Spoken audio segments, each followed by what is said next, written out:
What's up madlang people at lalong-lalo na sa lahat ng Fedsers. Marami pong salamat sa panonood at pagdalo sa aking channel.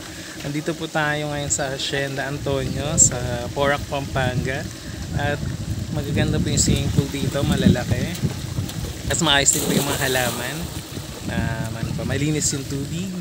Ayan, masarap po yung mag-swimming dito. Enjoy na enjoy yung mga bata. Medyo malayo lang siya pero para sa akin sulit naman yung biyahe.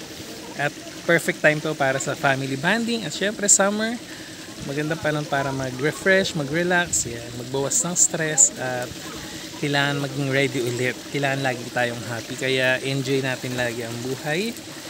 At medyo mura dito compared sa ibang resort na medyo mahal. Dito is quite affordable at marami kang iba't ibang option. Ano pa? So, yun. Sana ma-enjoy niyo yung swimming pool dito, Hacienda Antonio. Yung comment ko lang is, yung sa kwarto namin medyo mahirap buksan yung pintuan sa pintuan. Yan, napakabigat. Hindi namin basta-basta nang bubuksan. Tapos, medyo malangaw. Yun lang po yung comment ko. But the rest is perfect naman dito sa swimming pool. Kaya, pasyal po ay dito, Pampanga.